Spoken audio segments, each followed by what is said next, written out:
¿Qué son los hebraísmos? Bueno, precisamente los hebraísmos son expresiones propias de los judíos, ¿sí?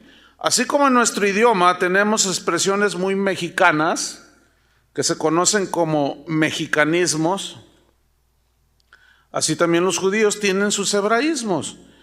Son expresiones que solamente en la cultura propia se pueden entender. Por ejemplo, unos mexicanismos. ¿Han oído o han usado ese de te cuentan algo y tú dices, ¿a poco?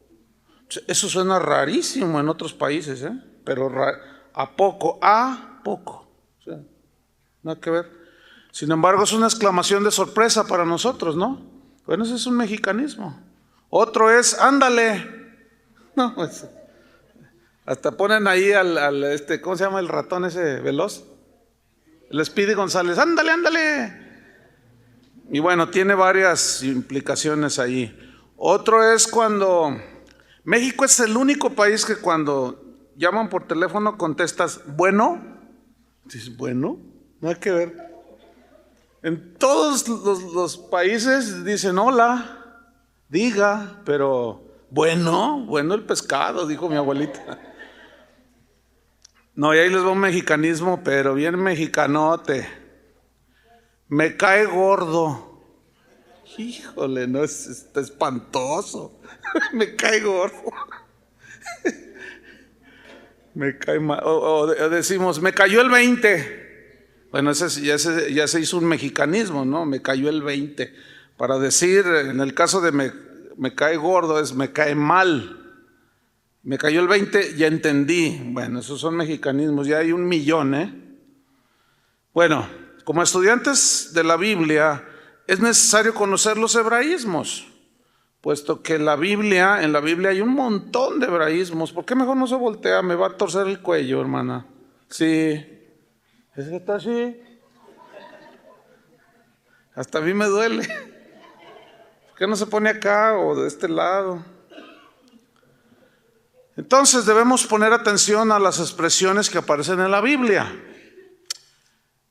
Para eso, bueno, podemos apoyarnos en diccionarios, en otros recursos bíblicos para tener una explicación más exacta. Por ejemplo, ahí van algunos hebraísmos. En Génesis 6:12 dice así, y miró Dios la tierra, y aquí que estaba corrompida, porque toda carne había corrompido su camino sobre la tierra. Ese es un lenguaje propio de ellos, Toda carne, bueno, ¿qué significa toda carne? Toda persona. ¿Sí? ¿Qué significa? Habían corrompido su camino. Bueno, significa que su manera de vivir, su conducta, sus pensamientos, lo que ellos hacían, se había corrompido. Ese es un hebraísmo, son expresiones propias de ellos. Nosotros no hablamos así, ¿verdad que no? Suena rarísimo, ¿verdad? Si tú le dices a tu abuelita, mira abuelita, toda carne aquí en la colonia se va a ir al infierno. Y ay Dios, se va a asustar. Génesis 4:1. Ahí va otro hebraísmo. Este es más conocido porque de continuo lo mencionamos. Génesis 4:1 dice, conoció Adán a su mujer Eva, la cual concibió y dio a luz a Caín y dijo, por voluntad de Jehová he adquirido varón. Aquí es la palabra conoció, ¿sí? Significa tener relaciones sexuales. El mismo versículo te lo dice. Conoció a Adán a su mujer, la cual concibió. Sí, pero tú ahora, dile a alguien, por ejemplo, un esposo le dice a su mamá, no, yo no conozco a mi esposa. No la he conocido. Y dice, no, pues te dice, no, te digo que ahí donde vas, te están volviendo loco. Las versiones antiguas, o mejor dicho actuales, corrijo, ayudan mucho a una mejor comprensión de los hebraísmos, ¿sí? Por ejemplo, el versículo Génesis 4:1, en la versión Palabra de Dios para Todos, dice así, que Adán tuvo relaciones sexuales con su mujer Eva. O sea, y ahí ya es muy claro, ¿sí? Ahí ya no hay ningún hebraísmo. Dice, y ella quedó embarazada y dio a luz a Caín. Otro ejemplo, Mateo 1, 24 y 25. Este está en el Nuevo Testamento. Mateo 1, 24 y 25. Dice, y despertando José del sueño, José, el esposo de María, hizo como el ángel del Señor le había mandado y recibió a su mujer, porque ella estaba embarazada, había concebido por obra del Espíritu Santo. Dice versículo 25, pero no la conoció hasta que dio a luz a su hijo primogénito y le puso por nombre Jesús. Entonces aquí conoció, igual tiene la misma implicación, es un hebraísmo, significa que no tuvo relaciones íntimas hasta después de haber nacido Jesús. ¿Sí? Y esto echa por tierra el dogma católico de que María siempre virgen, ¿verdad? En la Nueva Versión Internacional, donde participaron un buen número de traductores bíblicos, se lee Mateo 1:25, se lee así, ya más claro, dice, pero no tuvo relaciones conyugales con ella hasta que dio a luz un hijo a quien le puso por nombre Jesús. Ahí ya es más claro el hebraísmo, ¿verdad? Porque ya digamos, lo interpreta, ¿verdad? Pero si tú usas la Reina Valera y algunas otras, te vas a encontrar con conocer, ¿verdad? Otro ejemplo, Lucas 14:26. Este es de los hebraísmos clásicos. Dice, si alguno viene a mí, está hablando Jesús, y no aborrece a su padre y madre, y mujer e hijos y hermanos y hermanas, y aún también su propia vida, no puede ser mi discípulo. Ahí aparentemente Jesús está diciendo que aborrezcas a tu padre y a tu madre, ¿sí? Y que te aborrezcas a ti mismo. Pero esa palabra aborrecer, aún si te vas al griego, tiene un significado diferente, pero es un hebraísmo. Significa amar menos o tener a alguien en segundo lugar. No quiere decir, obviamente, que debes odiar a tu padre y a tu madre y maldecirlos o qué sé yo, ¿verdad? O a ti mismo. Hay una secta que se conoció, porque cada rato se cambian de nombre esa secta, se conoció como los niños de Dios. Ahora creo que se llama La Familia. Truchas, ¿eh? Así se llama La Familia, pero no los michoacanos, ¿eh? No, La Familia, así se llama La Familia. Bueno, los niños de Dios, fue una secta que surgió en los Estados Unidos en el siglo pasado, cuyos líderes reclutaban puros jóvenes. Y la bandera de ellos es, ¿quieres seguir a Cristo? Entonces muchos jóvenes quieren seguir a Dios. Y le decían, tienes que odiar a tus padres, aborrecerlos. Imagínate, o sea, fíjate, la ignorancia de esta regla de interpretación llevó a este grupo a hacer una secta horrible, ¿sí? La versión Palabra de Dios para Todos, Lucas 14:26, se lee así: si alguien viene a mí pero pone en primer lugar a su papá o a su mamá o a su esposa o a sus hijos, hermanos o hermanas, no puede ser mi seguidor. El que me siga tiene que entregar hasta su propia vida. Ahí ya, digamos que desaparece, por decirlo de alguna manera, desaparece el hebraísmo, ¿sí?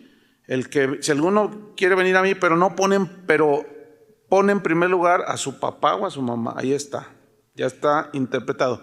Eso es lo bueno de tener algunas otras versiones en lenguaje actualizado, porque nos ayuda a entender, ¿sí?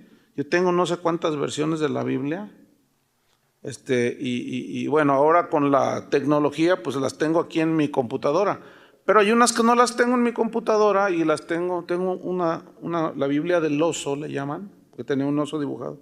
Es un libro de este vuelo así, impresionante, ¿no? Bueno, esa es una de tantas versiones de la Biblia. Bueno, otro ejemplo, Mateo 10:37. Aquí Mateo da una mejor interpretación de la palabra aborrecer, fíjense, en Mateo 10:37. O sea, es el mismo episodio, pero Mateo decide escribirlo así: el que ama a padre o madre más que a mí, no es digno de mí. O sea, la Biblia no se contradice. Lo que pasa, los que dicen que la Biblia se contradice es por ignorancia, ¿verdad?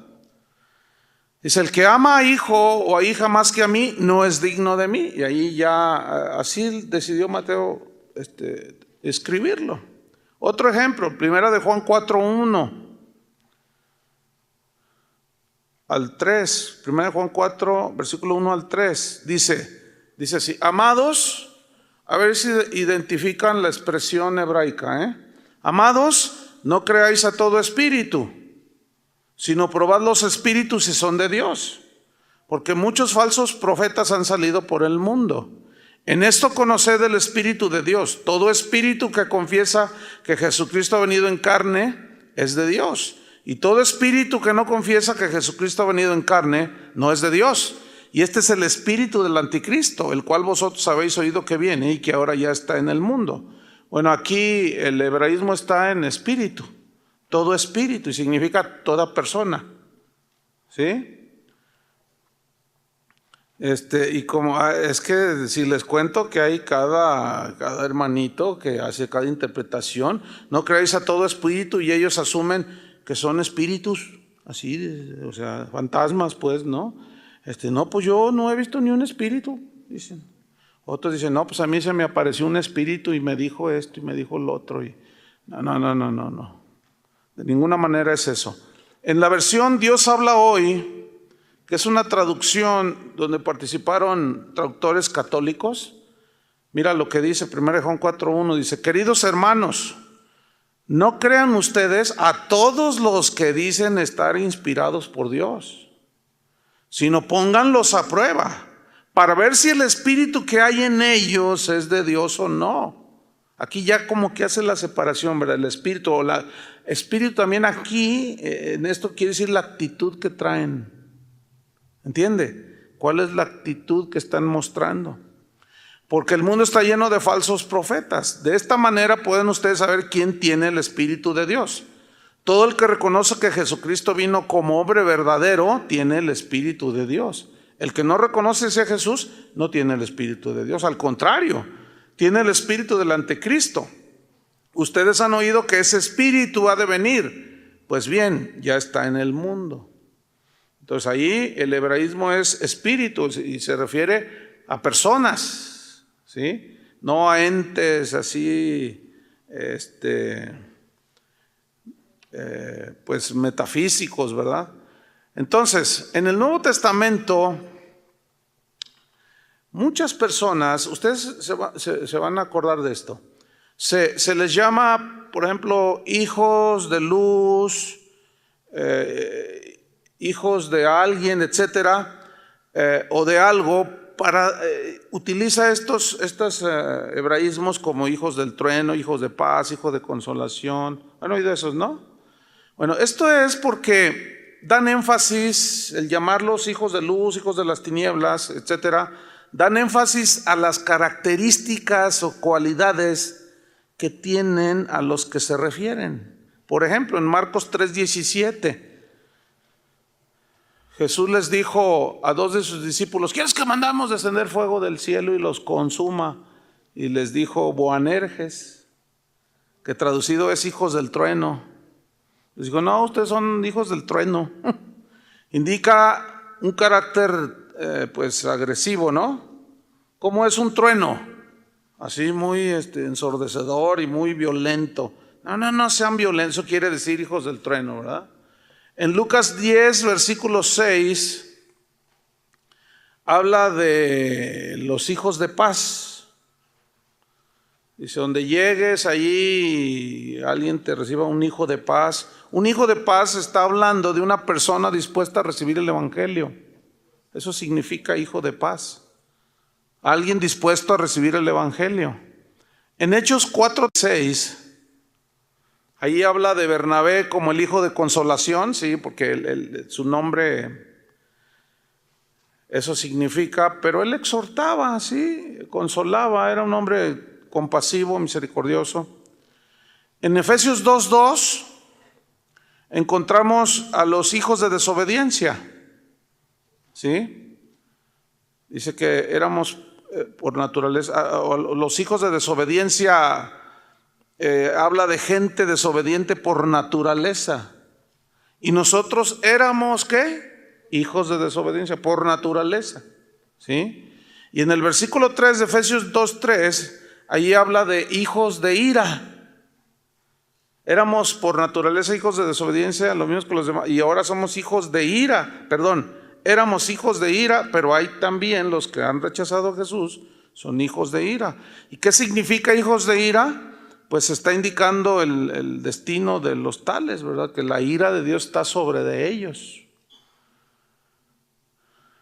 Esto echa por tierra aquello que en alguna ocasión mencionábamos de un cliché evangélico que anda por allí de que Dios ama al pecador pero aborrece su pecado. No, a los dos,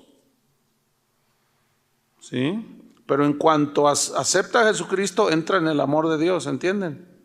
Pero bueno, y por favor no me manden correos respecto a eso que dije, de ama al pecado, porque luego hay, y tampoco los que me oyen. Investiguen, todos quieren que uno se los diga. Y bueno, a mí me sirve porque a veces estudio, ¿no? Pero a veces no puedo y luego se quejan. Ay, sí, se cree mucho, dicen. No contesta, ¿qué se cree? Ya se ha de creer como todo. No, lo que pasa es que soy hijo del no puede todo. Juan 17:12, ahí habla, fíjense, habla del hijo de perdición, refiriéndose a Judas, ¿sí? Que nunca se convirtió. O sea, podemos decir que los que rechazan a Jesús o que están metidos en la iglesia, pero no se convierten, son hijos de perdición, ¿entienden? Pero son hebraísmos, son que hablan de las características, circunstancias o cualidades que la gente tiene. Primera Tesalonicenses 5:5, ahí habla de hijos de luz y de los hijos del día, hijos de luz e hijos del día. Y aquí habla pues de las personas que tienen entendimiento, que caminan como de día, o sea, en justicia porque en la noche la gente como que se disfraza, ¿no? Y ya ven que dice la Biblia que en la noche todos los gatos son pardos. Entonces, la gente hace muchas cosas en la noche, como que se transforma la gente en la noche, ¿no? Empieza a anochecer y asumen que pueden hacer muchas cosas y que la gente no los ve. Esos son hijos de las tinieblas. Pero nosotros, dice, somos hijos de la luz, hijos del día. Y lo dice, andad como de día. O sea, en la noche andad como si fuera de día, ¿sí?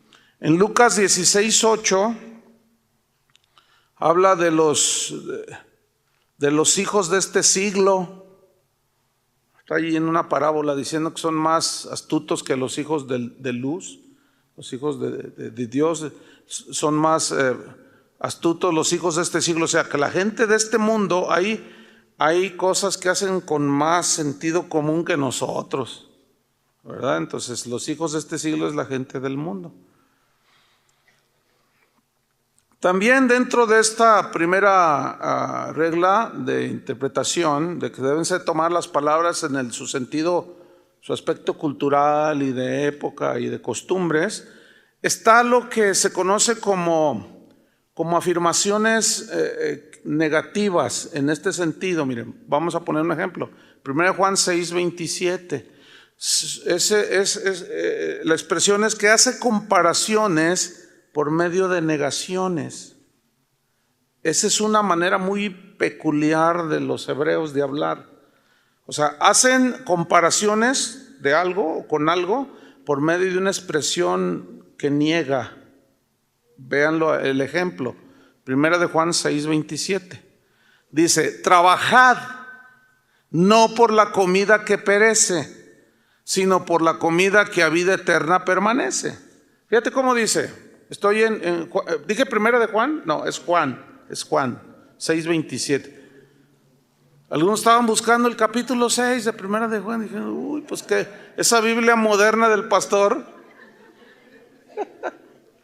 No, es ejemplo número 1, nada más que yo me equivoqué aquí. es Juan 6:27. Fíjate lo que dice Jesús: trabajad. Y luego hay una coma ahí, ¿no? Dice: no por la comida que perece, sino por la comida que a vida eterna permanece. Ahora, aquí el hebraísmo o la comparación con algo para resaltar una verdad por medio de una expresión negativa es: trabajad no por la comida que perece. Ahora, esto significa, es que es increíble, que la gente lo entienda mal. Si vieran cuánta gente me escribe o me dice o me consulta y me dice: pastor, yo voy a dejar mi trabajo. ¿Por qué? Yo voy a dedicar a las cosas de Dios. Ah, sí, pero ¿y de qué vas a vivir? No, pues yo me voy a mantener. Porque la Biblia dice: trabajad no por la comida que perece. Yo voy a trabajar para el Señor, dice. No inventen, hermanos. No. Otros versículos hablan del trabajo. O sea, la Biblia no se contradice. Lo que pasa es que son hebraísmos, hermanos. Por ejemplo, en Efesios 4:28. Efesios 4:28 habla de trabajar para así de esa manera compartir. Efesios 4:28 y 2 Tesalonicenses 3:10. Ahí dice que el que no trabaja, que no coma. Entonces, a ver, ahí es donde los indoctos y los inconstantes, ¿qué hacen? Tuercen las escrituras. Entonces, porque si tomamos literal el versículo Juan 6:27, trabajad no por la comida que perece, dice: entonces ya no voy a trabajar, me voy a salir de la Coca-Cola, me voy a salir de la empresa donde trabajo. No, hermanos, no. Porque acuérdense que la Biblia habla por sí misma, primera regla de interpretación. Entonces tenemos que, ¿eso está diciendo Jesús? Por supuesto que no. Lo que está haciendo al negar el trabajar no por la comida que perece es para resaltar el énfasis de lo que vale. O sea, no está diciendo que dejemos de trabajar en lo que tenemos que hacer, no, sino que no pongamos en primer lugar ese afán de tal manera que no dejemos a Dios en segundo lugar. Eso significa. Otro ejemplo, Primera de Corintios 1:17. Bueno, déjenme hacer una anotación en el ejemplo anterior. El versículo Juan 6:27 se debe de entender así: trabajad no solamente por la comida que perece. En realidad ese es el sentido, Otro ejemplo, 1 Corintios 1:17. Fíjate, dice, aquí Pablo está diciendo: pues no me envió Cristo a bautizar, sino a predicar el evangelio.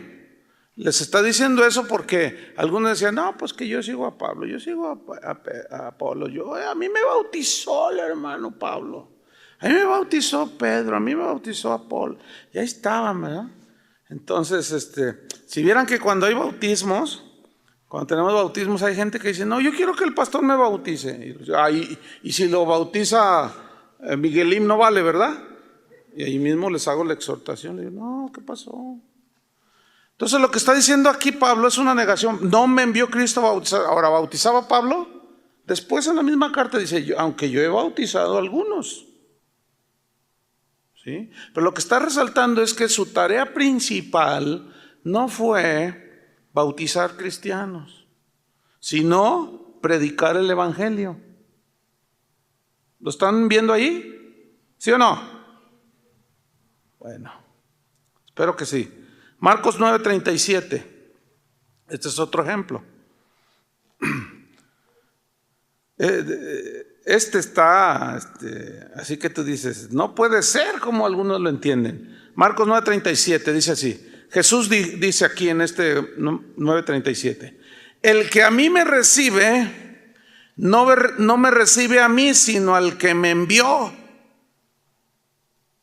Entonces, si alguien no tiene pues digamos, principio presente, pues va a interpretar cualquier cosa. Oye, ¿tienes a Cristo? No, yo tengo al Padre. Oh, no, sí, pero no, es que Jesús dijo, el que a mí me recibe no me recibe a mí, sino al que me envió. Ah, entonces el otro dice, oye, está gruesa esa revelación, está tremenda. Entonces Jesús que no, Jesús, no, pues él dijo allí, no. Desde luego que uno recibe a Jesús, ¿no? Pero no solamente recibe a Jesús, ese es el punto, no solamente recibe a Jesús, sino al Padre, también lo recibe. Pero notan cómo son expresiones que hacen una negación para resaltar una verdad o dar un énfasis. En alguna manera nosotros en México usamos también eso. ¿No me escuchaste? Bueno, pues es como diciendo, es obvio que sí escuchó, pero tú preguntas con una interrogación, ¿sí? O con una negación. ¿No me escuchaste? Aunque a veces hay unas redundancias allí, ¿verdad? Como el otro día llegué allí a algún lugar, entonces el que me vio llegar me dice, ¿ya llegaste? No, vengo allá en el periférico. Vengo atravesando el puente ese nuevo que hicieron allí. ¿El puente atarantado o qué? Ah, ok. Miren, ya lo bautizaron, qué tremendo. Bueno, a mí Cristo no me envió a bautizar. Bueno, primera Timoteo, otro ejemplo, primera Pedro primero. Primera Pedro 3 y 4. Este está bueno, porque de aquí se han hecho cada doctrina, hermano. Ay, Dios. Es una lástima. Primera de Pedro 3 y 4. Aquí Pedro dice, vuestro atavío, me voy a esperar porque este sí me interesa que todos lo vean ahí en su Biblia. Aquí está dando instrucciones el apóstol y dice, vuestro atavío no sea el externo de peinados ostentosos, de adornos de oro, de vestidos lujosos, sino el interno, el del corazón, en el incorruptible ornato de un espíritu afable y apacible que es de grande estima delante de Dios. Pregunta, aquí está, ¿qué es lo que la pregunta es, retomo, Pedro está prohibiendo el uso de ciertos adornos en el caso de la mujer. Pues muchos entienden que sí. Sí, muchos entienden que sí. Muchos dicen, no, aquí dice claramente, vuestro atavío no sea el externo de peinados ostentosos. Ok, no están ostentosos. Lo que pasa es que en ese tiempo los peinados eran unos edificios impresionantes acá en la cabeza. Se ponían una como estructura como de carrizo, ¿sí? La ponían en la cabeza, entonces los peinadores empezaban a tejer el cabello. Entonces, no, hombre, era una torre de Babel impresionante en la cabeza. Y eso era muy ostentoso, ¿no? Y los vestidos esos así, de allá de la edad del tiempo victoriano, ¿se acuerdan? Unos ampones así, ¿se acuerdan? Así, con unas, ¿cómo les llaman? Bueno, nosotros decimos con una cola impresionante, ¿no? Así, y unos vestidotes y unos solanes aquí, todos, y pues un montón de collares y todo llenos de... A eso es a lo que se refiere, pero él no está prohibiendo usar adornos. Y vieran cómo esto es muy mal entendido en muchas iglesias. Porque aquí está usando precisamente este hebraísmo. Vuestro atavío no sea, o sea, se debe de leer así, nuestro atavío no sea tanto el externo. O sea, no le den tanto énfasis y cuidado a lo externo como a lo interno. ¿Lo entienden? Y es bien triste ver cómo los excesos y la falta de entendimiento en esto lleva precisamente a los excesos. Porque hay lugares, hay congregaciones en que las señoras parecen veladoras. No, hay unas señoras que ni se peinan, de verdad.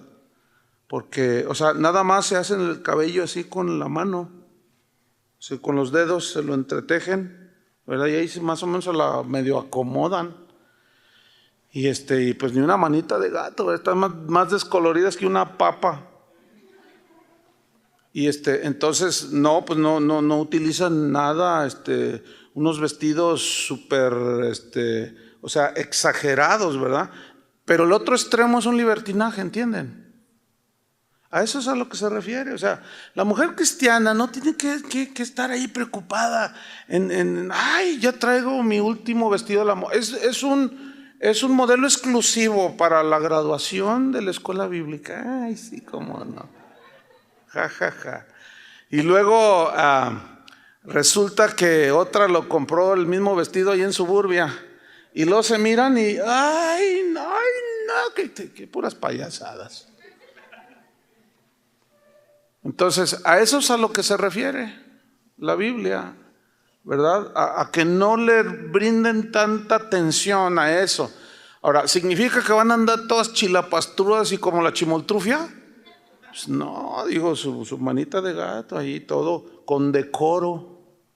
¿Saben que la palabra decoro viene del griego cosmos, que significa orden? Y de cosmos se deriva la palabra cosmetología. ¿Y qué es la cosmetología?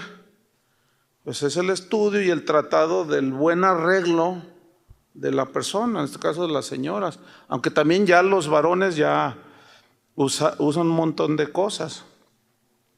Pero no, ¿están entendiendo esto? Es bien importante, hermanos, ¿verdad? Pero en otros lugares el extremo es terrible, ¿no? Se le da un énfasis. Miren, va a sonar así un poco extraño, pero hay iglesias donde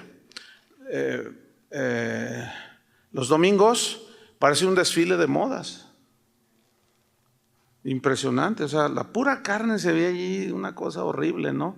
Como que está bien ir a la casa del Señor bien presentable, pero de una manera decorosa, ¿me entienden? Como dice la Biblia, ni muy, muy, ni tan. ¿Verdad? Entonces, no, hay cada manifestación de cosas indecorosas. Hay gente, aquí yo a veces los veo en la congre, a las reuniones generales, oigan, vienen a ver al rey, llegan con shorts y llegan así, llegan con gorra y todo, y gloria a Dios. O sea, algunos dirán, no, ya te estás poniendo legalista. No, o sea, entiendan bien. A ver, solicita un trabajo, quieres la gerencia, preséntate como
porque no tenemos lucha contra sangre y carne. Ahora, sangre y carne, ese es otro hebraísmo. ¿Qué significa sangre y carne? Pues, personas. ¿Estamos? Ok. Pero aquí el punto es porque no tenemos lucha contra sangre y carne. O sea, no tenemos lucha contra personas. ¿Habrán oído 20,000 expresiones de gente? ¿Sí? Cuando tienen alguna situación así adversa, lo primero que dicen, no, pero él no te fijes en la persona. Dice, porque no tenemos lucha contra carne y sangre, sino contra los demonios que están detrás de él. No, también con gente mala. Aquí lo que está hablando Pablo es, está enfatizando que hay una lucha espiritual, una guerra espiritual que nadie puede negar. Y en realidad este texto debería de leerse así. Este es el sentido del hebraísmo. Porque no tenemos solamente lucha contra personas, sino contra huestes espirituales de maldad. Les voy a poner un ejemplo, 2 Timoteo 4:14. El mismo Pablo que escribió lo que muchos mal entienden acerca de que no le hagas caso a la persona, no, tú reprende al diablo que está en la persona, porque no tenemos lucha contra las personas. La lucha no es contra la gente, es contra el diablo. Sí y no.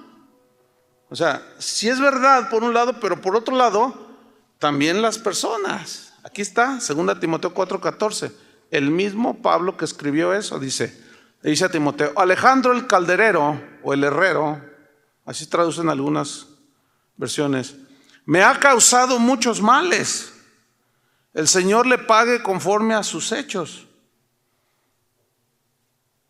O sea, ¿por qué no dijo, diablo tremendo, te voy a atar, te voy a esto? ¿Por qué no le dijo a Timoteo, oye, mira, Alejandro está molestando y se está oponiendo a la predicación, pero no te fijes, tú ataca al demonio que está guiándolo a él? No. Hermanos, hay que cuidarse de las maquinaciones del diablo, de las tentaciones de Satanás, de los engaños de Satanás, pero también de la gente mala. ¿Entendieron o no? Jeremías 20:11.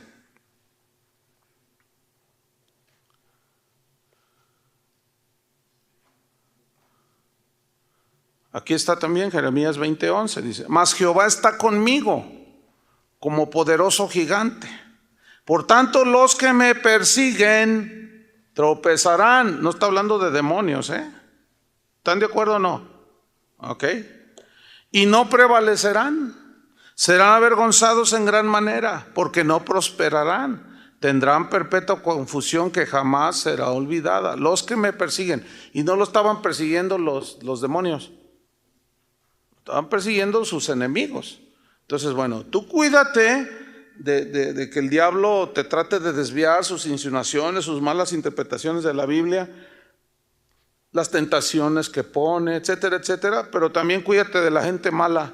Y ahí es donde muchos cristianos, como creen que es contra el diablo solamente, entonces llega una persona allí y abusa del corazonzote que tiene el corazón del cristiano. O sea, el corazonzote que tiene el cristiano. Entonces le dice, oiga, pues yo supe que usted recibió una herencia. Y pues usted ahí donde va le enseñan que usted ayude al pobre, ¿no? Entonces, pues yo necesito 100,000 pesos. Entonces dice, oiga, pero no, entonces no eres cristiano. No, hombre, no, ¿qué pasó, hermanos? O sea, no se dejen engañar tan fácilmente. O sea, hay gente mala, gente engañosa, gente tranza, falsos maestros, gente hipócrita, hay de todo, ¿o no? El trigo y la cizaña están ahí en la iglesia, ¿sí? Ayer hablé de la red, de cómo cuando se recoge toda clase de peces, dice. Y el reino de Dios es semejante a una red que cuando es recogida junta toda clase de peces. Y se sientan, o sea, los pescadores, y los apartan los peces buenos de los peces malos, ¿sí? O sea, De aquí todo.